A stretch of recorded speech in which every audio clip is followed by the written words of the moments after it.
والصلاة والسلام على أشرف الأنبياء والمرسلين وآله وأصحابه وأهل بيته أجمعين. أعوذ بالله السميع العليم من الشيطان الرجيم من همزه ونفخه ونفثه.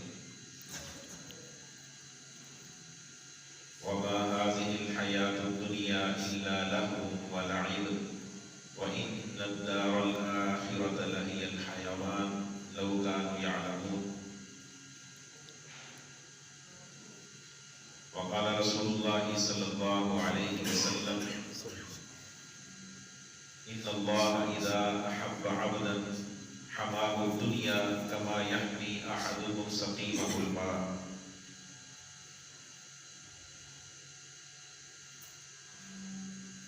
یہ دنیا کی زندگی تو صرف کھیل اور تماشا ہے، اور یقیناً آخرت کی زندگی وہی اصل زندگی ہے. کاش کے لوگ جان لیں. ایک مسلمان کو، ایک مومن کو اس بات کا پورا ادراک ہونا چاہیے، پوری سمجھ ہونی چاہیے کہ اللہ رب العزت نے مجھے اس دنیا کے اندر کس لیے بھیجا ہے. میرا اصل مشن کیا ہے، مقصد کیا ہے، اور دنیا کے ساتھ میرا تعلق کیا ہونا چاہیے. جب انسان اپنے مقصد سے غافل نہیں ہوگا اور دنیا کے ساتھ اس کا کیا مقصد ہے، دنیا کے اندر رہنے کا، دنیا کے اندر بھیجے جانے کا کیا مقصد ہے، اور دنیا کے ساتھ میرا کیا تعلق ہونا چاہیے، اگر اس چیز کا انسان کو ادراک ہوگا تو انسان کبھی غفلت کے اندر زندگی بسر نہیں کرے گا اور کبھی اپنے مقصد سے بھٹکے گا نہیں. رسول اللہ صلی اللہ علیہ وسلم نے کئی ایک احادیث کے اندر اس بات کو واضح کیا ہے کہ دنیا کے اندر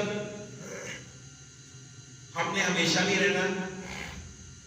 ایک مسلمان کا دنیا کے ساتھ کیا تعلق ہے؟ ما انا الا کراکب استظل تحت شجرۃ ثم راح وترکها. فرمایا کہ میں دنیا کے اندر صرف اس مسافر کی طرح ہوں جو تھوڑی دیر کے لیے ایک درخت کے نیچے آرام کرتا ہے، استراحت کرتا ہے، پھر اس کو چھوڑ کے آگے چلا جاتا ہے. بس میرا دنیا کے ساتھ یہی تعلق ہے. اور ایک حدیث میں فرمایا: اے ابن آدم، تیرے لیے اس دنیا سے کیا ہے سوائے اس کے کہ جو تو نے کھا لیا، یا تو نے پی لیا، یا تو نے پہن لیا، یا تو نے جو صدقہ کر دیا، جو آگے بیچ دیا. جو تو نے کھا پی لیا وہ تیرا ہے، جو تو نے پہن لیا وہ سیدھا کر دیا وہ تیرا ہے، یا جو تو نے صدقہ کر دیا وہ تیرا مال ہے. دنیا میں اس کے علاوہ اور تیرا کچھ بھی نہیں. اللہ رب العزت نے قرآن مجید کے اندر رسول اللہ صلی اللہ علیہ وسلم کو مخاطب کر کے فرمایا: لا تمدن عینیک الی ما متعنا به ازواجا منهم زہرۃ الحیاۃ الدنیا لنفتنہم فیہ. اے پیارے پیغمبر صلی اللہ علیہ وسلم، آپ نے اپنی نظروں کو ان لوگوں کی طرف اٹھا کے بھی نہیں دیکھنا جن کو ہم نے دنیا کا تھوڑا سا فائدہ دیا ہے، دنیا کا تھوڑا سا سامان دیا ہے، اور یہ دینے کا مقصد کیا ہے؟ تاکہ ہم انہیں اس کی وجہ سے فتنے کے اندر ڈالیں، ان کی آزمائش کریں. جب اللہ کے رسول صلی اللہ علیہ وسلم کی احادیث کے اوپر ہم غور کریں، قرآن مجید کی آیات کے اوپر غور کریں، تو ہمیں یہ سمجھ آتا ہے کہ دنیا کے مال سے بندہ آخرت اپنی بنائے، دنیا کی نعمتوں سے اپنی آخرت کو سنبھالے. یہ ہمارا دنیا کے ساتھ تعلق ہے. دنیا کا مال جمع کرنا اس سے منع نہیں کیا گیا، دنیا کے عہدے ڈگریاں حاصل کرنا اس سے روکا نہیں گیا. دنیا کی چیزیں ان کو حاصل کرنا، ان سے فائدہ اٹھانا، اس سے کہیں بھی منع نہیں کیا گیا. لیکن نصیحت کیا کی گئی ہے؟ وَابْتَغِ فِيمَا آتَاكَ اللَّهُ الدَّارَ الْآخِرَةَ وَلَا تَنْسَ نَصِيبَكَ مِنَ الدُّنْيَا، کہ جو کچھ ہم نے تجھے دیا ہے اس میں سے اپنی آخرت کا حصہ تلاش کرو، اس کو اپنی آخرت کے فائدے کے لیے استعمال کرو.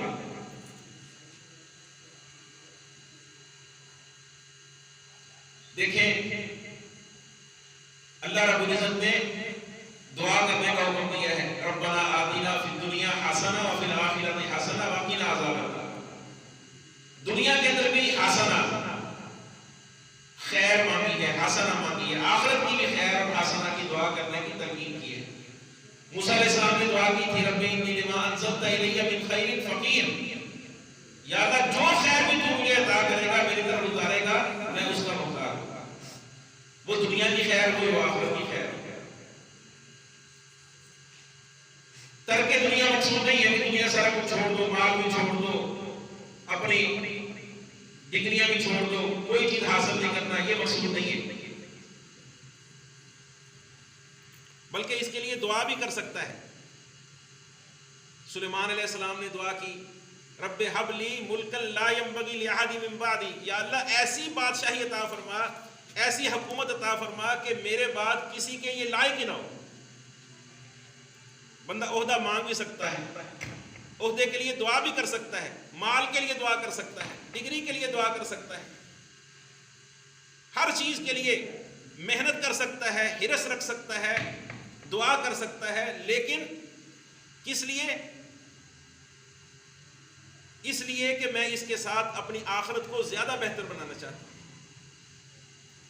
مثال کے طور پر داؤد علیہ السلام کو اللہ رب العزت نے بہت بڑی حکومت دی. ان کے بیٹے سلیمان علیہ السلام کو اللہ رب العزت نے ایسی حکومت دی کہ ان سے پہلے بھی کسی کو نہیں ملی اور ان کے بعد بھی کسی کو نہیں ملے گی. اور اللہ رب العزت نے کیا فرمایا ان کے بارے میں؟ نعم العبد انہ اواب، وہ بڑا اچھا بندہ تھا.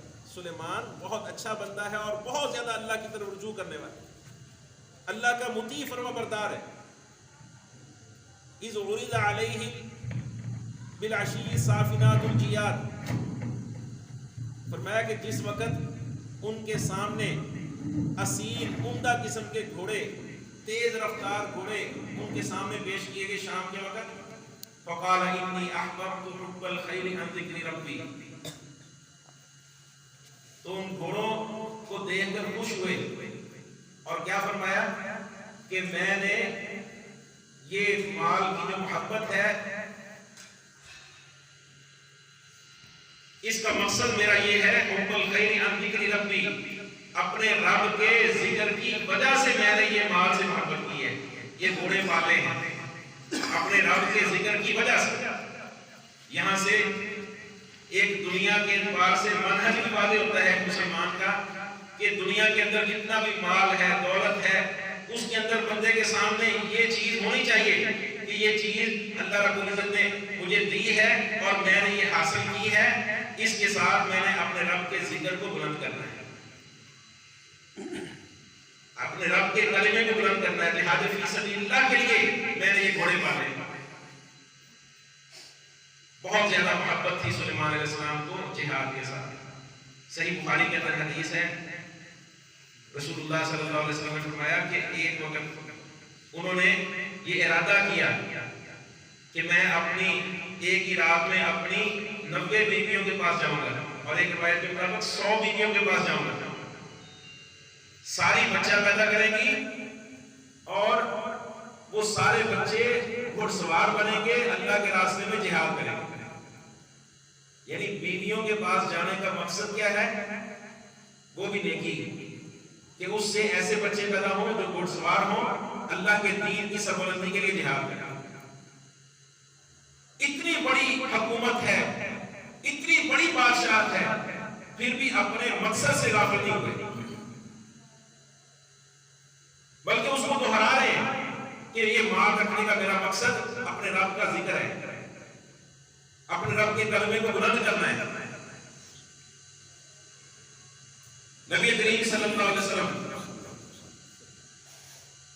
جو دنیا سے اللہ رب العزت نے منع فرمایا کہ اس دنیا کے مال کی جن کو دیا ہے ان کی طرف نظر اٹھا کے بھی دیکھنا، لیکن آپ نے بھی 9 شادیاں کی ہوئی تھی. عورتیں بھی جن کی محبت انسان کے دل میں رکھی گئی ہے، آپ نے ان کو چھوڑ نہیں دیا، بلکہ آپ نے فرمایا کہ حبب الیہ من دنیاکم، مجھے تمہاری دنیا میں سے یہ 2 چیزیں بڑی پسند ہیں، خوشبو ہے اور عورتیں. آپ کو اپنی بیویوں سے بڑی محبت. لیکن جب نماز کا وقت ہو جاتا تو عائشہ رضی اللہ عنہا فرماتی ہیں کہ ایسے چھوڑ کے ہمیں چلے جاتے ہیں جیسے ہمیں پہچانتے نہیں. بڑی شدید محبت ہے حضرت عائشہ رضی اللہ عنہا سے دنیا میں، ہر شخص سے بڑھ کر محبت. لیکن جب اذان ہو گئی ہے پھر کوئی پرواہ نہیں. یعنی اللہ کے نبی صلی اللہ علیہ وسلم نے ہمیں یہ بات سمجھائی ہے کہ تم دنیا کا مال جمع کرو، دنیا کی چیزوں سے فائدہ اٹھاؤ، تم شادیاں بھی کرو، اولادیں بھی حاصل کرو، لیکن یہ چیزیں تمہارے دین کے اندر رکاوٹ نہیں بنی چاہیے. یہ چیزیں تمہیں غافل نہ کریں، تمہارے دین سے پیچھے نہ کریں. تمہاری بیوی، تمہاری اولاد، تمہارے مال، تمہارے جو عہدے ہیں، تمہاری جو ڈگریاں ہیں، یہ سارا کچھ یہ تمہیں دین سے نہ غافل کرے. رسول اللہ صلی اللہ علیہ وسلم اپنی بیویوں کو خیبر کے فتح ہونے کے بعد ہر بیوی کو اتنا خرچہ دیتے تھے کہ اگر سارا سال ہم استعمال کریں وہ ختم ہی نہ ہو. ایک بیوی کو 240 من کھجوریں، 60 من جو سالانہ ملتے تھے. اولاد بھی نہیں ہے لیکن وہ سال کے ختم ہونے سے پہلے وہ ختم ہو جاتے تھے. اور نبی صلی اللہ علیہ وسلم کے گھروں میں 2 مہینے 3 مہینے چولہا نہیں جلتا تھا، صرف کھجوروں پر اور پانی پر گزارا. اور وہ 240 من کھجوریں اور 60 من جو وہ کدھر جاتے تھے؟ وہ صدقہ کر دیتے تھے. آپ کی بیویوں کو بھی آپ کے مزاج کا علم تھا کہ اللہ کے رسول صلی اللہ علیہ وسلم کہ ہاں ان دنیا کی چیزوں کی محبت نہیں ہے، یہ چیزیں تو اللہ رب العزت نے آخرت کو سنوارنے کے لیے دی ہیں. عبد الرحمن بن عوف رضی اللہ تعالیٰ عنہ، حضرت زبیر بن عوام، دیگر صحابہ، کروڑوں اربوں کی جائیدادیں تھیں، اربوں کی پراپرٹی تھی، لیکن کسی نے بھی ان چیزوں کو، اس پراپرٹی کو، ان جائیدادوں کو، مال و دولت کو اپنی آخرت کے آڑے نہیں آنے دیا. یہ چیزیں ان کو آخرت سے غافل کرتے ہیں. یہ تو کافروں کا کام اللہ رب العزت نے بیان فرمایا، والذین کفروا یتمتعون ویأکلون کما تأکل الانعام والنار مثوا.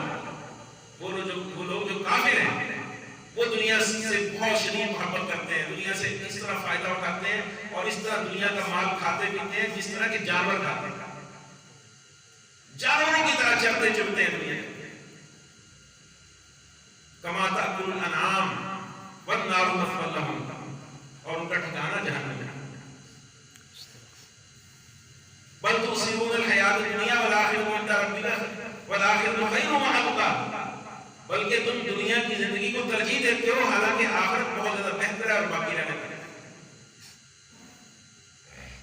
یہ دنیا کو ترجیح دینا اللہ کی محبت کے مقابلے میں، آخرت کی محبت کے مقابلے میں، اپنی جنت کے مقابلے میں، یہ کافر کا کام ہے، مسلمان کا کام نہیں.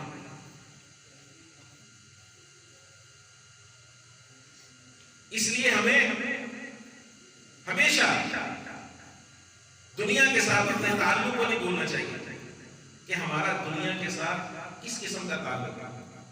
کیا ہمیں دنیا میں ہمیشہ رہنا ہے یا وہ بہت لا محدود لا ختم ہونے والی آخرت وہ ہمارے لیے؟ اللہ کے رسول صلی اللہ علیہ وسلم نے مثال دے کے سمجھایا. جو یہ سب جاننا چاہتا ہے نا کہ دنیا اور آخرت کا تقابل کیا ہے، نسبت کیا ہے، وہ سمندر کے اندر اپنی انگلی ڈبو دے اور انگلی کو باہر نکال کے دیکھے. جتنا پانی اس کی انگلی کو لگا ہے یہ دنیا ہے، اور سارا ٹھاٹھے مار کا وہ سمندر یہ آخرت ہے۔ اور اللہ اپنے بندوں سے بڑی محبت کرتا ہے۔ اللہ رب العزت چاہتا ہے کہ اس کے بندے جو ہیں وہ اللہ کی نا ختم ہونے والی نعمتیں جو آخرت میں ملنے والی ہیں اس کو حاصل کرنے کی تمنا کریں، اس کے لیے محنت کریں۔ سمندر کے مقابلے میں ایک قطرہ حاصل کرنے کے لیے محنت نہ کریں، ایک قطرے کے اندر ہی ایک دوسرے سے لڑ کے نہ مر جائیں، اس کو ترجیح نہ دیں، بلکہ آخرت کی جو لامحدود نعمتیں ہیں اللہ نے تیار کی ہیں اس کے لیے اپنے آپ کو تیار کریں۔ ہمیں اپنے آپ کو بھی اپنی اولادوں کو بھی آخرت کے لیے تیار کرنا چاہیے۔ جو نعمتیں ہمارے پاس ہیں، جو صلاحیتیں ہمارے پاس ہیں اللہ کی دی ہوئی، ہم دیکھیں کہ اس چیز کے ساتھ میں اپنی آخرت کو کس طرح بہتر بنا سکتا ہوں۔ جو بھی اللہ نے مجھے دیا ہے، اگر علم دیا ہے اس علم کے ساتھ، مال دیا ہے اس مال کے ساتھ، صلاحیتیں دی ہیں ان صلاحیتوں کے ساتھ، ایک عہدہ دیا ہے، میرے پاس طاقت قوت ہے، میں اس کے ساتھ اپنی آخرت کو کیسے اچھا کر سکتا ہوں۔ اللہ رب العزت ہمیں صحیح معنوں میں بات کو سمجھ کر عمل کرنے کی توفیق عطا فرمائے۔ جزاکم اللہ خیر۔